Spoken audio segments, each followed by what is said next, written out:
मोहतरम नाजरीन, बगदाद में बेशुमार उलमाए कराम मौजूद थे। उन्हीं उलमा में से एक आलिम अपने ही शागिर्दों को दीन की तालीम देने के लिए नमाज जुमा के बाद उनको लेकर वो कब्रिस्तान की तरफ जाते और फातिहा ख्वानी करते और वहीं पर अपने तमाम शागिर्दों को दर्स इबरत भी देते कि देखो, इंसान दुनिया में वक्ती तौर पर मौजूद है और उसका आखिरी ठिकाना तो यही कब्र है। इसी तरह वो तमाम शागिर्दों को कब्रिस्तान लेकर जाते और दीन की तालीम देते।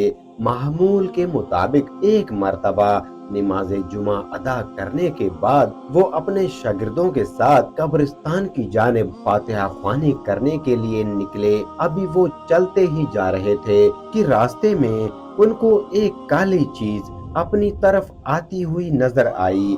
दूर से तो वो एक काली रस्सी लग रही थी, लेकिन करीब जाकर देखा तो रास्ते में एक सियाह सांप था जो कि उनका रास्ता रोककर खड़ा था और उनका मुंह ऐसा खोला हुआ था जैसे वो सबको निगल जाएगा, यानी वो उन सबको नुकसान पहुंचाना चाह रहा था। आलिम साहब ने अपने शागिर्दों की हिफाजत के लिए करीब जाकर अपने असा से उस सांप के मुंह को कुचल दिया। उसके बाद वो आगे बढ़ने लगे तो दूर से रेत का एक तूफान उनकी तरफ आता हुआ दिखाई दिया। वहाँ पर मौजूद तमाम शागिर्द खुद अपनी आंखों से ये मंजर देख रहे थे कि उनके उस्ताद साहब को एक लंबे गिरदो गुबार ने ढांप लिया और देखते ही देखते नजरों से गायब हो गए। शागिर्द हैरान परेशान ये सोच रहे थे कि अभी तो उनके उस्ताद मोहतरम उनके साथ थे और फिर देखते ही देखते अचानक उनकी आंखों से गायब हो गए। मुआजरा कुछ समझ में नहीं आ रहा था। वो वापस अपने मदरसे में लौट गए। जब वहां जाकर देखा तो वहां भी मौजूद नहीं थे। सब शागिर्द ज़ारो कतार रोने लगे। जब काफी देर गुजर गई और उस्ताद गिरामी उनके पास न आए तो वो सब झुके हजूर गौसे आजम शेख अब्दुल कादिर जिलानी के मुरीद थे। दिल ही दिल में उन्हें याद करने लगे और अल्लाह ताला से दुआ करने लगे कि या अल्लाह हमारे उस्ताद साहब की मदद फरमा। अभी वो दुआ कर ही रहे थे कि उस्ताद साहब सामने से आ रहे हैं। उन शागिर्दों ने आगे बढ़कर इस्तकबाल किया और उस वाक़े के मुतालिक दरियाफ्त किया कि आपको तो हमने अपनी आंखों से उस गर्दो गुबार में गायब होते हुए देखा था जिसने आपको घेर लिया था। वो मिट्टी का तूफान कहां से आया और कहां लेकर चला गया था, हमें ये बात कुछ समझ में न आई।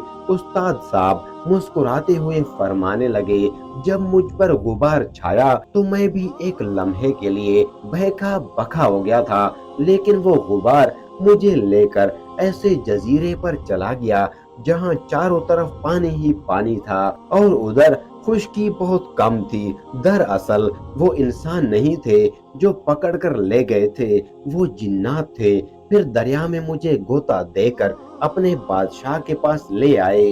वो सब बहुत गुस्से में थे। मुझे बात समझ में न आ रही थी कि उन्होंने आखिर ऐसा क्यों किया। मुझसे ऐसी कौन सी गुस्ताखी हो गई कि जिन्नात इतने नाराज हैं। जब मैं थोड़ा सा संभला और मामले की नजाकत को मैंने जानना चाहा, अपने सर को उठाया। सर उठाकर जो देखा तो वहां जिन्नात का बादशाह बैठा हुआ था, जो अंगारा बरसाती हुई आंखों से मुझको घूर घूर कर देख रहा था। वो एक नंगी तलवार लिए तख्त पर बैठा था। अब भी मुझे बात समझ में न आई थी, लेकिन जब दूसरी जानिब देखा तो मेरे सामने एक नौजवान मकतूल पड़ा था जिसका सर जख्मी और जिस्म से खून बह रहा था। मैंने उसके मुतालिक सवाल किया कि ये कौन है। उसने मेरी तरह गुस्से की हालत में देखा और कहा, तूने इस नौजवान को नाहक कत्ल किया है। मुझे तो बात ही समझ में नहीं आ रही थी कि मैं तो अपने शागिर्दों के साथ कब्रिस्तान जा रहा था फातिहा ख्वानी के लिए। मेरे सामने तो ऐसा कोई नौजवान नहीं आया कि जिसको मैंने मारा हो ये कौन है? खुदा की कसम मैंने इसे कत्ल नहीं किया, बल्कि मैं तो हैरान हूँ, आपके खादिमों ने मुझ पर इल्जाम लगाया है और मुझे अगवा करके यहाँ ले आए हैं। जिन्नात के खादिम कहने लगे कि इसके हाथ में जो असा है वो इस बात की दलील है कि इसने ही कत्ल किया है। मुझसे जब उसके खून के बारे में पूछा गया तो मैंने कहा कि मैंने तो इस नौजवान को कत्ल नहीं किया, मैंने एक सांप को जरूर मारा था, ये उसी का खून है। बादशाह कहने लगा, अहे आलिम, तू आलिम नहीं है, तू नहीं जानता तूने कितना बड़ा गुनाह कर दिया है। मेरा दिल चाह रहा है कि तलवार इसी वक्त चलाऊं और तेरा सर तेरे जिस्म से अलग कर दूं। वो सांप जिसके सर को तुमने कुचल दिया वो सांप नहीं था, बल्कि वो मेरा बेटा था। ये सुनते ही मैं हका बका रह गया, यानी मैंने जिन्नात के बेटे को मार दिया था। अब तो ये मुझे नहीं छोड़ेंगे, अब तो ये अपना बदला जरूर लेंगे। फिर वो काजी की तरह मुतवज्जा हुआ कि ये शख्स कत्ल होने का इकरारी है, लिहाजा तुम इसके कत्ल का हुक्म दे दो।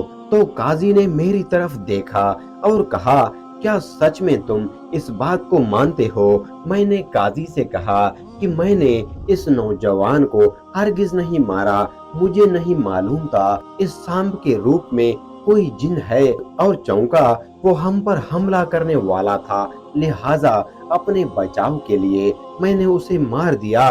काजी ने कहा कि तुमने जिन्नात के बेटे को मारा है और जिसकी सजा तो तुम्हें जरूर मिलेगी। काजी ने मेरे कत्ल का हुक्म दे दिया। बादशाह ने जैसे ही काजी का हुक्म सुना तो वो तलवार खींचकर मुझ पर वार करने लगा। बस मैंने कलमा पढ़ लिया, लेकिन जैसे ही कलमा पढ़ा तो मेरे दिल में अपने उस्ताद मोहतरम शेख अब्दुल कादिर जिलानी रहमतुल्लाह अलैह की वो बात याद आ गई कि जब किसी मोमिन के दिल में किसी चीज का खौफ तारी हो तो अल्लाह ताला उस मुश्किल से उसकी दुआ जरूर कबूल करता है। तो मैंने अल्लाह ताला से दुआ की, अहे मेरे परवरदिगार, तू मेरे उस्ताद मोहतरम शेख अब्दुल कादिर जिलानी रहमतुल्लाह अलैह के सदके मेरी मदद फरमा।